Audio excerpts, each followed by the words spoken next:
Les prédicateurs, commentateurs, théologiens et exégètes nous ont appris à craindre le nombre 666. Ils nous ont appris à l'associer à un monstre futur, à un mythe, à une figure presque irréelle. Mais rarement on nous a appris à le lire. Pourtant, le texte biblique ne nous invite ni à fantasmer, ni à spéculer. Il nous invite à calculer. Apocalypse, chapitre 13, verset 18. C'est ici la sagesse. Que celui qui a de l'intelligence calcule le nombre de la bête. Car c'est un nombre d'hommes. Et son nombre est 666. Jean ne dit pas, imagine. Il ne dit pas, attends 2000 ans. Il dit, calcule. Ce mot change tout. Car il implique que le nombre est compréhensible, calculable. Et surtout, accessible aux lecteurs du 1er siècle. Si le sens du 666 n'était destiné qu'aux chrétiens modernes, alors Jean aurait échoué. Mais Jean n'a pas écrit pour nous d'abord. Il a écrit pour des églises persécutées, vivant sous un empire bien réel, avec des empereurs bien identifiés. Dans cette vidéo, nous allons avancer méthodiquement, en 4 étapes. Premièrement, nous verrons ce qu'est réellement la gématrie, son origine, son fonctionnement, et pourquoi elle est un outil légitime pour lire la Bible. Deuxièmement, nous replacerons l'Apocalypse dans son contexte politique impérial, afin de comprendre pourquoi Jean écrit de manière codée, et pourquoi il ne peut pas nommer directement le pouvoir qu'il dénonce. Troisièmement, nous ferons le calcul précis du nombre 666, en montrant comment il conduit exactement au nom d'une personne bien réelle.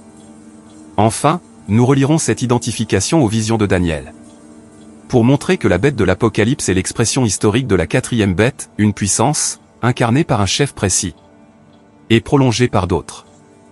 Autrement dit, nous ne cherchons pas un mythe futur, mais un système réel, un empire, et un homme historique. La gématrie n'est pas née comme une pratique mystique. Elle est née d'une nécessité technique. Dans l'Antiquité, les chiffres tels que nous les connaissons n'existaient pas. Les Hébreux, comme les Grecs, utilisaient les lettres de leur alphabet pour compter. Chaque lettre correspondait à une valeur numérique. Ainsi, écrire un mot, c'était déjà écrire un nombre. En hébreu, le système est structuré en 3 niveaux. Les unités, les dizaines et les centaines. C'est pourquoi une lettre comme Nun vaut 50. Resh vaut 200. Shin vaut 300. Ce ne sont pas des chiffres arbitraires. Ils suivent la logique interne de l'alphabet. Prenons un exemple très simple. Le mot hébreu pour ville se dit haï. Il s'écrit avec 2 lettres. La première vaut 8. La seconde vaut 10. 8 plus 10. Cela fait 18. Voilà ce qu'est la gématrie. Voilà pourquoi le nombre 18 est sacré dans la tradition juive. Ce n'est pas de la superstition. C'est de la linguistique sacrée. La Bible elle-même utilise ce principe. Dans la Genèse, Abraham lève 318 serviteurs. Dès qu'Abraham eut appris que son frère avait été fait prisonnier, il arma 318 de ses plus braves serviteurs, nés dans sa maison. Les rabbins ont remarqué que la valeur numérique du nom Éliésée est précisément 318. Le message n'est pas magique. Il est théologique. Ainsi, le passage montre que dans la Bible, les nombres peuvent symboliser des idées profondes.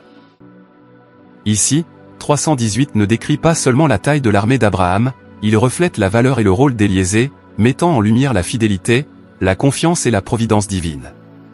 La gématrie est donc une mathématique du texte, pas une divination. On ne lit pas les nombres pour prédire l'avenir, mais pour mieux comprendre le texte inspiré. Mais pourquoi Jean aurait-il besoin d'un code ? Parce que Jean écrit sous un empire totalitaire. Rome n'est pas seulement une puissance militaire. C'est un système idéologique. Un système fondé sur l'autorité absolue de l'empereur. Et sur le culte impérial. Dire que Jésus est Seigneur, c'est dire que César ne l'est pas. Et cela suffit pour être accusé de trahison.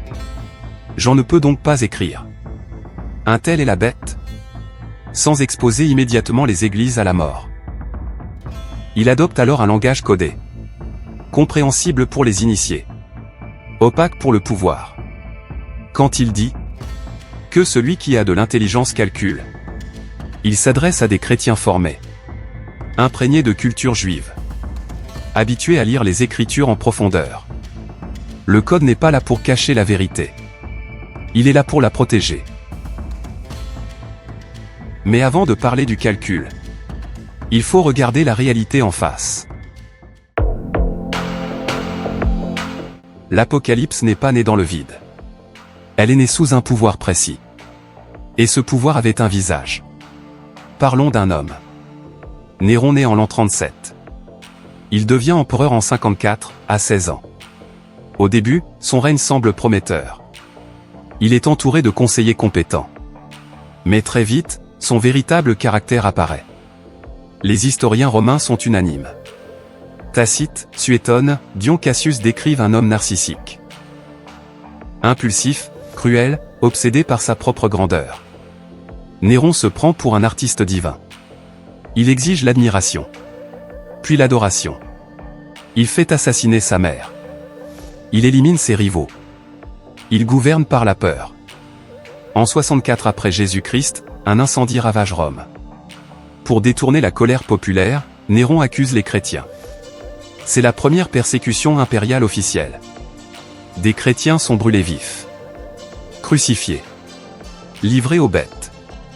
Utilisés comme torches humaines. Pour l'Église primitive, Néron devient l'incarnation du mal impérial.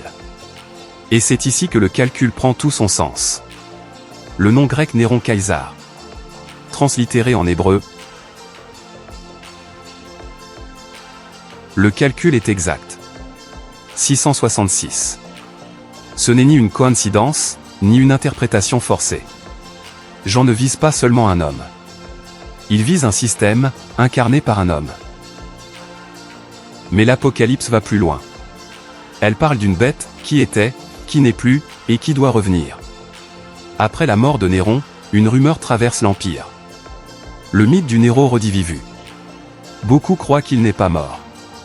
Qu'il reviendra. Ou que son esprit reviendra. Sous Domitien, cette rumeur prend chair. Domitien règne avec la même cruauté. Il exige d'être appelé Seigneur et Dieu. Il persécute à nouveau les chrétiens. Les chrétiens le surnomment « le second Néron ». Voilà le sens de la blessure mortelle guérie. Le tyran meurt. Mais le système survit. La bête n'est pas un individu isolé. C'est un pouvoir cyclique. Daniel avait vu 4 bêtes. Babylone. La Perse. La Grèce. Et Rome. J'en vois une bête unique. Faite de toutes les autres. Rome est l'aboutissement. Néron en est l'archétype.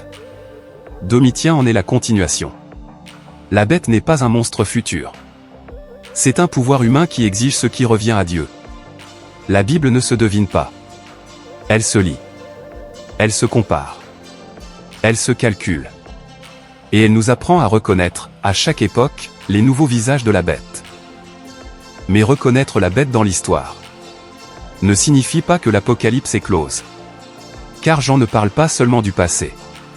Il parle d'un principe. La bête, dit-il, était, n'est plus, et doit remonter de l'abîme. Autrement dit, elle apparaît, elle semble disparaître. Puis elle revient, sous une autre forme. Rome est tombée. Mais le pouvoir qu'elle incarnait ne s'est jamais éteint. Chaque fois qu'un système politique, religieux ou idéologique exige une loyauté absolue, chaque fois qu'un pouvoir réclame ce qui revient à Dieu seul, la bête reprend vie. Elle ne revient pas toujours avec des légions. Parfois, elle revient avec des lois. Elle ne porte pas toujours une couronne. Parfois, elle porte un discours séduisant. Daniel a vu des empires. Jean a vu un cycle. L'Apocalypse ne nous donne pas un calendrier secret. Elle nous donne un discernement. Elle n'appelle pas les croyants à deviner l'avenir, mais à rester fidèles dans le présent. C'est pourquoi la question de Jean n'est pas « Quand la bête viendra-t-elle » mais « Saurez-vous la reconnaître quand elle sera déjà là ?» L'Apocalypse n'est pas un livre de peur. C'est un livre de résistance. Une résistance lucide, patiente et fidèle. car si la bête change de visage, l'agneau, lui, reste le même. Amen.